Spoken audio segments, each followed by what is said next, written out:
चलिए दोस्तों शुरू करते हैं आज की वीडियो। आज का चैप्टर रहने वाला रेगिस्तान में जीवन, जो कि क्लास 7th भूगोल का रहने वाला है। ये आपका आखिरी चैप्टर रहने वाला है। इसके बाद हम क्लास 8th का चैप्टर स्टार्ट करेंगे। लेकिन उससे पहले अगर आप हमारे चैनल पर नए हैं तो प्लीज़ चैनल को सब्सक्राइब कर लीजिए। आपको वन लाइनर नोट्स जो है वो फ्री ऑफ कॉस्ट एग्ज़ाम से पहले हम आपको प्रोवाइड करेंगे। एक एक वर्ड्स को आपको हम समझाएंगे। आपके अच्छे नंबर की गारंटी जो है वो हम लेते हैं, लेकिन बस आप हमारे साथ बनाए रखें और जो हम पढ़ा रहे हैं आप उसको नोट्स के रूप में लिखते रहिए अपने कॉपी में और उसी का रिवीजन करते रहिए, ठीक है। और आप चैनल पर नए हैं तो प्लीज़ चैनल को दोस्तों सब्सक्राइब कर लीजिएगा। चलिए शुरू करते हैं अपना चैप्टर।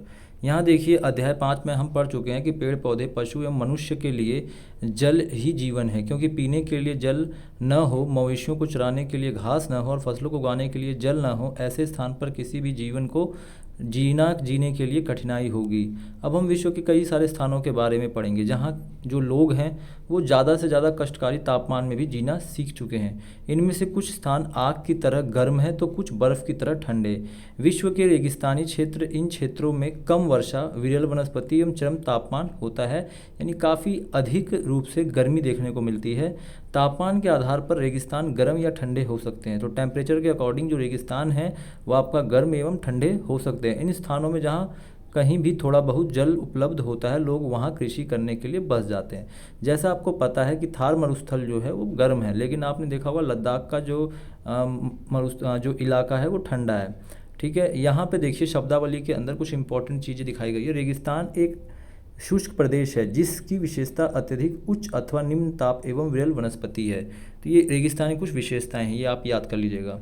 आगे देखिए गर्म रेगिस्तान, सहारा रेगिस्तान। यहाँ पे देखिए आपको सहारा रेगिस्तान दिखाया गया है जो कि काफ़ी गर्म है। और यहाँ पे देखिए कुछ इस प्रकार से देखने को आपको मिल रहा है। विश्व एवं अफ्रीका महाद्वीप के मानचित्र को देखिए। उत्तरी अफ्रीका के बड़े भूभाग पर फैले सहारा के रेगिस्तान का पता लगाइए। तो आपको क्या करना है कि जो अफ्रीका महाद्वीप, मतलब जो सहारा रेगिस्तान है, ये अफ्रीका महाद्वीप के अंदर स्थित है, ठीक है, जो कि आपको मानचित्र में आसानी से देखने को मिल जाएगा। विश्व का सबसे बड़ा रेगिस्तान सहारा रेगिस्तान है। यह लगभग 8.54 लाख, मतलब 8.54 लाख वर्ग किलोमीटर के क्षेत्र में फैला हुआ है।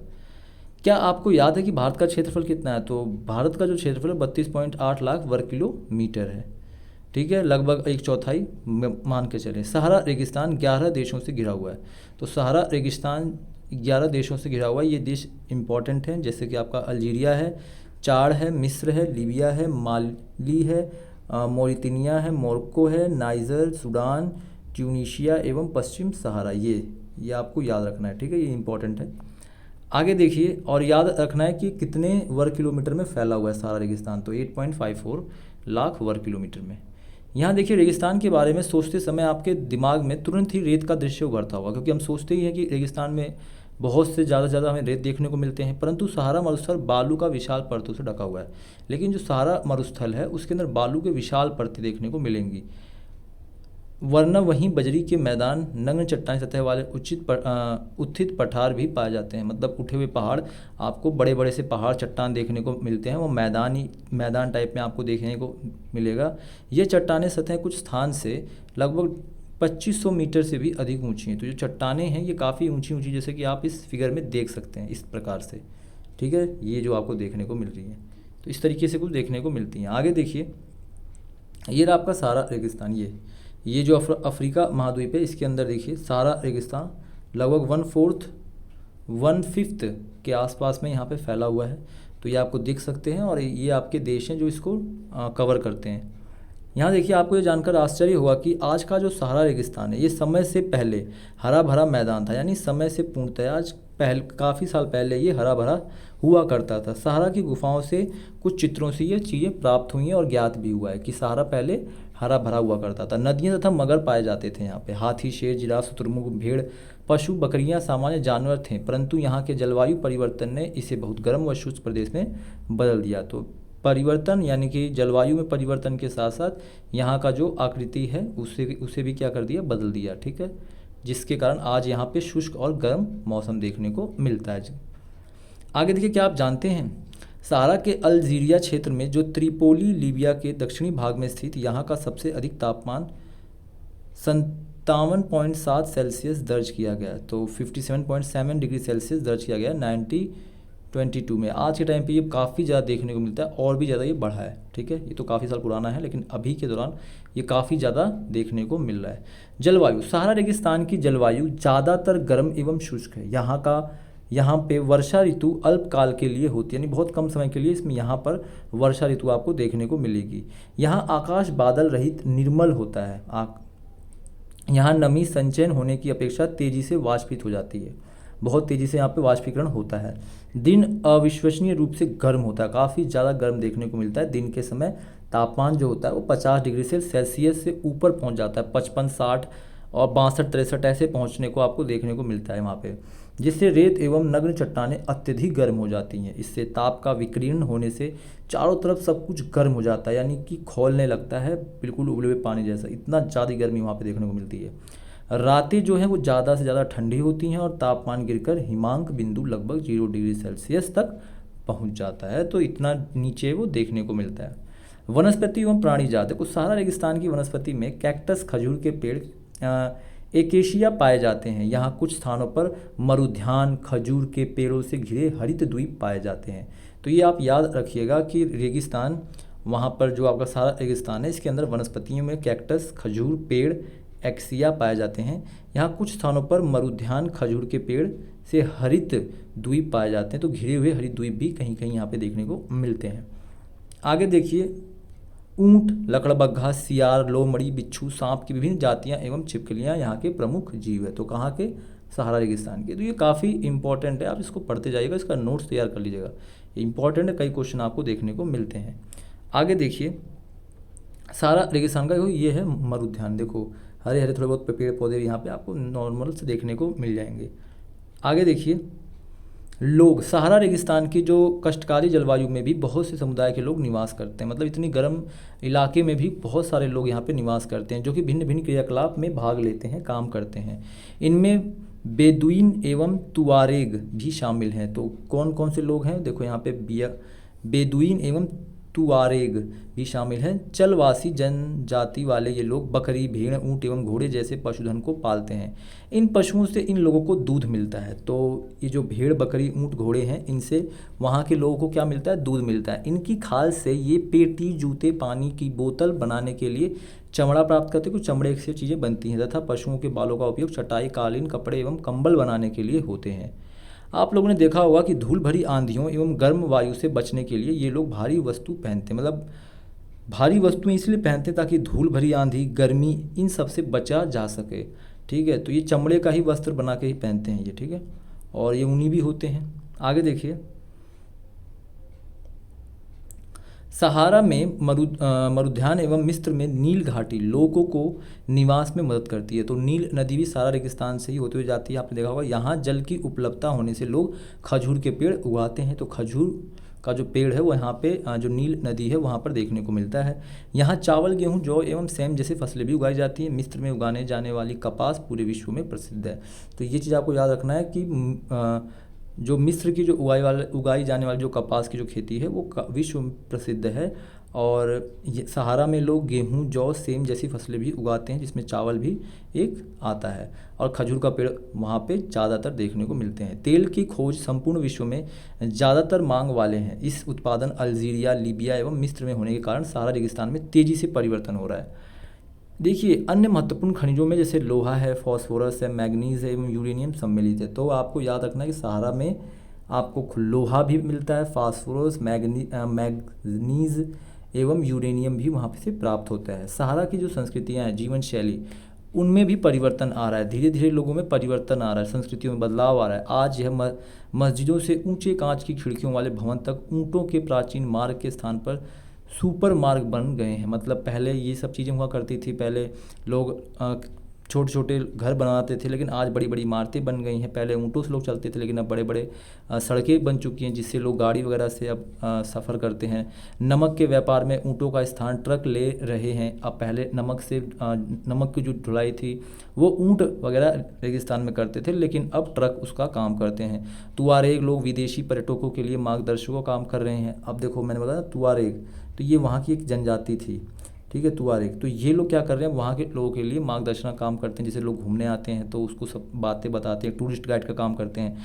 आज अनेक चलवासी जनजाति के लोग शहरी जीवन की ओर जा रहे हैं, जहाँ वे तेल एवं गैस के कार्यों में नौकरी ढूंढते हैं। तो जो चलवासी जनजाति के जो लोग हैं वो शहरी जीवन की ओर जा रहे हैं और कई सारे काम जैसे तेल एवं गैस के कार्यों में नौकरी तलाश रहे हैं। आगे देखिए, रेत को पवन उड़ा ले जाती है तथा वह गर्त बन जाते हैं। जहाँ गर्त में भूमिगत जल सतह पर आ जाती है वहाँ मरुद्यान बनते हैं। ये क्षेत्र उपजाऊ होते हैं, लोग इनके आसपास निवास करते हैं, एक खजूर के पेड़ तथा अन्य फसलें उगाते हैं। तो ये जैसे आपको यहाँ पे देखने को मिल रहा होगा कि मरुद्यान किसे कहते हैं, तो यहाँ पे लिखा हुआ है ये बिल्कुल सिंपल वर्ड में, और लोग इनके आसपास निवास करते हैं, एक खजूर के पेड़ और अन्य फसलें भी यहाँ पे उगाई जाते हैं। कभी कभी मरुद्यान असामान्य रूप से बड़े भी हो सकता है, जैसे कि मोरक्को में टैफिलालेट मरुद्यान ऐसी ही एक विशाल मरुद्यान है जो 13,000 वर्ग किलोमीटर के क्षेत्र में फैला हुआ है। तो आपको याद रखना है कि जो मोरक्को का टैफिलालेट है वो 13,000 वर्ग किलोमीटर के अंदर फैला हुआ है मरुद्यान। आगे देखिए, ठंडा रेगिस्तान। उससे पहले देखते हैं, लद्दाख शब्द दो शब्दों से बना है। ला का अर्थ होता है पर्वतीय यानी दर्रा, पर्वतीय क्षेत्र, और तथा दाग का मतलब अर्थ होता है देश। तो पर्वतीय देश यानी इस तरीके का लद्दाख का मीनिंग है। यहाँ लिखा है पृथ्वी के सबसे ठंडे स्थानों में से एक है द्रास यानी लद्दाख स्थित है। पृथ्वी के ऊपर लद्दाख जो है वहाँ पे काफ़ी ज़्यादा ठंड आपको देखने को मिलती है। ठंडा रेगिस्तान भी उसे कहते हैं। जम्मू एवं कश्मीर के पूर्व बृहत्तर हिमालय में स्थित लद्दाख एक ठंडा रेगिस्तान है। इसके उत्तर में कराकोरम पर्वत श्रेणी एवं दक्षिण में जास्कर पर्वत है। आपको एक एक वर्ड इसका याद रखना है कि यहाँ पे जो समझाया जा रहा है कि उत्तर के अंदर कराकोरम पर्वत है एवं दक्षिण में जास्कर पर्वत है। लद्दाख से होकर अनेक नदियाँ बहती हैं, जिसमें सिंधु नदी प्रमुख नदी है। नदियाँ गहरी घाटी एवं मतलब गॉर्ड्स का निर्माण करती हैं, महाखंड का निर्माण करती हैं। लद्दाख में अनेक हिमानी है, जैसे मैग्रीव हिमानी, ठीक है, गैंगरी हिमानी। लद्दाख की ऊंचाई कारगिल में लगभग 3,000 मीटर से कराकोरम में 8,000 मीटर से भी अधिक पाई जाती है। तो लद्दाख की जो ऊंचाई है वो कारगिल से 3,000 एवं कराकोरम से 8,000 मीटर से भी अधिक पाई जाती है। अधिक ऊंचाई के कारण यहाँ की जो जलवायु है वह अत्यधिक शीतल एवं शुष्क देखने को मिलती है। इस ऊंचाई पर वायु परत पतली होती है, क्योंकि जितना हम ऊपर जाएंगे तो वायु की जो परतें हैं पतली होती जाती है, जिससे सूर्य की गर्मी का अत्यधिक तीव्र महसूस होता है। ग्रीष्मकालीन या ग्रीष्म ऋतु के दिन का तापमान 0 डिग्री सेल्सियस से कुछ ही अधिक होता है एवं रात में तापमान तो शून्य -30 सेल्सियस से भी नीचे चला जाता है। तो शीत ऋतुओं में यह बर्फीला ठंडा हो जाता है, तापमान लगभग -40 सेल्सियस से भी नीचे पहुंच जाता है।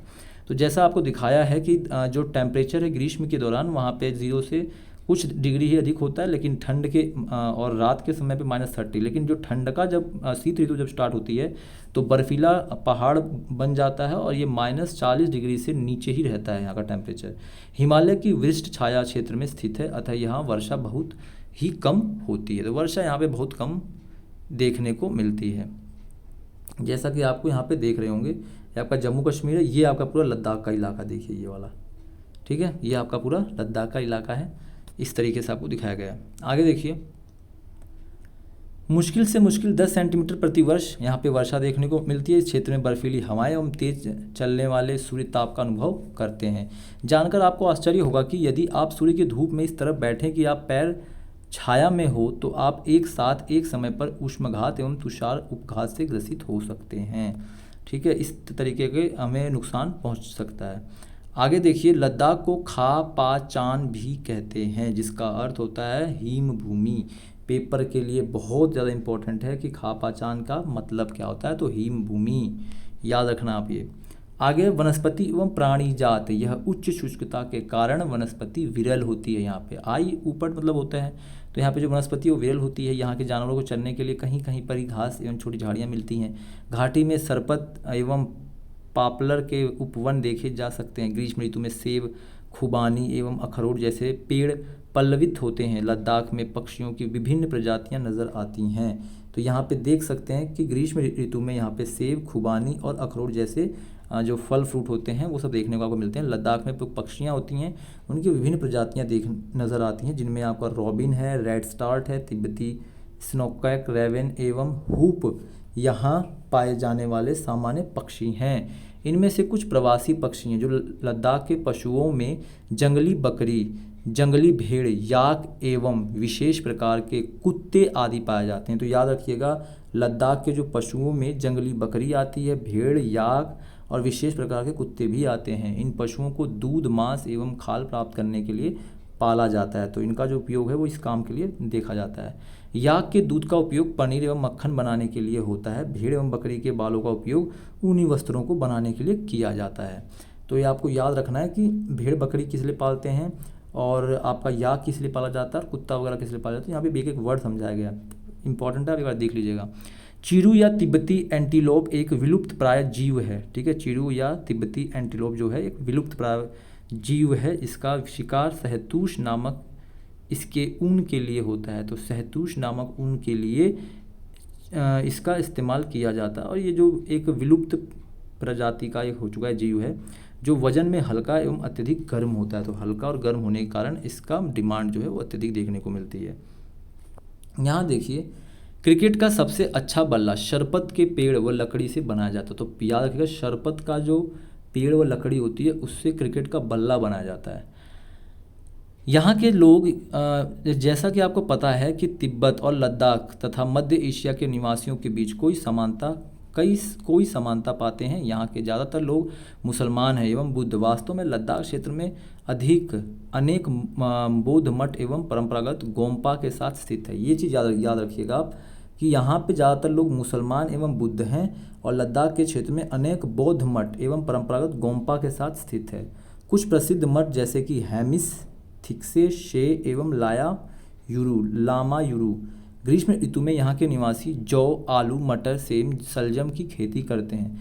तो गर्मियों के सीज़न में यहाँ के लोग तिब्बत और लद्दाख के आपका आलू, मटर, सेम, जौ, सलजम की खेती करते हैं। शीत ऋतु में जलवायु इतनी कष्टकारी होती है कि लोग धार्मिक अनुष्ठानों एवं उत्साहों में अपने आप को व्यस्त रखते हैं। तो शीत ऋतु के दौरान ये अपने जो धार्मिक अनुष्ठान होते हैं इनमें ये व्यस्त रहते हैं। यहाँ की जो महिलाएं होती हैं वो बहुत मेहनती होती हैं। वह केवल घर का ही खेतों में ही काम नहीं करती बल्कि छोटे व्यवसाय एवं दुकानें भी संभालती हैं। लद्दाख की राजधानी लेह, जैसा कि आपको पता है कि लद्दाख की जो राजधानी वो लेह है, सड़क एवं वायु मार्ग द्वारा भली भांति जुड़ी भी हुई है। राष्ट्रीय राजमार्ग 1 लेह की जोजिला दर्रा हुए कश्मीर घाटी से जुड़ता है। तो ये याद रखना आपको कि जो राष्ट्रीय राजमार्ग 1 है वो जोजिला दर्रा से होते हुए कश्मीरी घाटी को जोड़ता है। क्या आप हिमालय के कुछ अन्य दर्रों के बारे में बता सकते हैं? तो इसके बारे में आपको पता करना है। देखिए, यहाँ पे थिक्से मठ है, देखो यहाँ पे बौद्ध मठ हैं, ये सारे ये आपको देखने को मिलेगा चट्टानों के ऊपर। देखिए कितना सुंदर तरीके से बनाया गया है। आगे देखिए, यहाँ का जो मुख्य क्रियाकलाप है वो पर्यटन है। देश के विदेश में अनेक पर्यटक यहाँ पर्यटन के लिए आते हैं, जैसे कि गोम्पा दर्शन, घास के मैदान व हिमनद की सैर एवं उत्सव तथा अनुष्ठानों को देखने यहाँ के प्रमुख पर्यटक आकर्षण है। तो लोग इन चीज़ों को देखने के लिए आते हैं, जैसा कि मैंने आपको यहाँ पे दिखाया हुआ है। आपको पता होगा कि मनाली लेह राजमार्ग 4 दर्रों से गुजरता है। पहला रोहतांग दर्रा है, लाचा, ला, लुगन गाचा, ला एवं टंग लंग ला। देखो यहाँ पे लिखा है लुंग गा लाचा, उसके बाद लिखा है बा रा लाचा। ऐसे ऐसे नाम हैं, थोड़ा सा आप लोग देख लीजिएगा क्योंकि याद होंगे नहीं, बट याद रखिएगा कि 4 मार्गों से लेह राजमार्ग 4 दर्रों से होकर गुजरता है। जब बर्फ़ को मार्ग से हटा दिया जाता है तब ये जुलाई से सितंबर के बीच खुलता है। ठीक है, ये भी आपको याद रखना है। ज़्यादातर यहाँ पे देखिए आधुनिकीकरण के फलस्वरूप यहाँ के जनजीवन में परिवर्तन आ रहा है। ठीक है, तो जो आपके जो लद्दाख के जो लोग हैं उनके जनजीवन में परिवर्तन आ रहा है क्योंकि आधुनिकीकरण काफ़ी तेज़ी से बढ़ रहा है।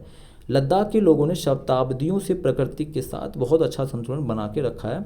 जल एवं ईंधन जैसे संसाधनों की कमी के कारण यह आवश्यकता अनुसार एवं मित व्ययिता से ही इनका उपयोग करते हैं और कुछ व्यर्थ नहीं करते हैं। तो ये अपने अनुसार प्रकृति के साथ छेड़छाड़ नहीं करते हैं, उनके संतुलन को बनाए रखने के लिए अपने आवश्यकता अनुसार इनका उपयोग करते हैं और इनका कोई भी हानि नहीं पहुंचाते ये लोग। तो इसलिए ये लोग प्रकृति से काफ़ी अच्छे तरीके से जुड़े हुए हैं। कौन से लोग हैं ये? तो लद्दाख के लोग। जैसा कि मैंने आपको दिखाया कि यहाँ के जो पर्यटन का जो स्थान है, जैसे कि आपको मैंने बताया था कि गोपा दर्शन, घास के मैदान एवं हिमनद, लोग यहाँ पे घूमने के लिए आते हैं, आपने देखा भी होगा। आगे देखिए, बहुत से क्वेश्चन आपको देखने को मिलेंगे। ये जो क्वेश्चन हैं एक बार आप इन्हें देख लीजिएगा, मैंने जो पढ़ाया था उसी में से हैं। नीचे बढ़ते हैं। इनमें से कई क्वेश्चन आपको एग्जाम में देखने को मिलेंगे। जैसे सहारा अफ्रीका के किस भाग में स्थित है, तो उत्तरी भाग में स्थित है। सहारा किस प्रकार का रेगिस्तान है, तो बहुत ज़्यादा गर्म है। लद्दाख रेगिस्तान के ज़्यादातर निवासी कौन है, तो बुद्ध एवं मुसलमान। हमने ऊपर पढ़ाया था कि बौद्ध एवं मुसलमान है। रेगिस्तान की विशेषताएं क्या हैं, तो विरल वनस्पतियां वहाँ पे होती हैं। लद्दाख में हेमिस प्रसिद्ध है। बौद्ध मठ काफ़ी ज़्यादा प्रसिद्ध है, मैंने ऊपर दिखाया था आपको फोटो में। मिस्र निम्नलिखित फसल के लिए प्रसिद्ध है, कपास के लिए। ठीक है, अभी ऊपर ही पढ़ाया था कि मिस्र किसके लिए प्रसिद्ध है। यहाँ देखिए, ये जो क्वेश्चन है ये पेपर में उठकर काफ़ी बार देखने को मिलते हैं, जो कि हम लोग ध्यान नहीं देते हैं। कई बार क्वेश्चन बुक से ही दे देता है, लेकिन हम लोग इस चीज़ को छोड़ देते हैं, तो पेपर में हमें थोड़ा सा मुश्किलें आती हैं। यहाँ देखिए, मरुद्यान जो कि जल के साथ गर्त है। बेदुइन किसे कहते हैं, तो सहारा रेगिस्तान। तेल जो है, बेदुइन जो है वो सहारा में है। तेल जो है, तेल का आपको जोड़ना है लीबिया से, क्योंकि लीबिया में तेल की ज़्यादा होती है। मैग्रीव जो है, मैंगरी जो है वो हिमनद है। और लामा यूरू ये क्या है, बौद्ध मठ है लामा यूरू। ठीक है, आई होप आपको ये वीडियो समझ में आई हो। अगर चैप्टर पसंद आया तो प्लीज़ चैनल को सब्सक्राइब कर लीजिएगा। अब मिलते हैं, अब आपका जो 7th क्लास का जो चैप्टर्स है वो यहीं ख़त्म होता है भूगोल का। अब हम नेक्स्ट क्लास में क्लास 8th के भूगोल का चैप्टर करेंगे। अगर आपको वीडियो पसंद आए तो प्लीज़ दोस्तों सब्सक्राइब कर लीजिएगा चैनल को। मिलते हैं नेक्स्ट में, तब तक के लिए गुड बाय।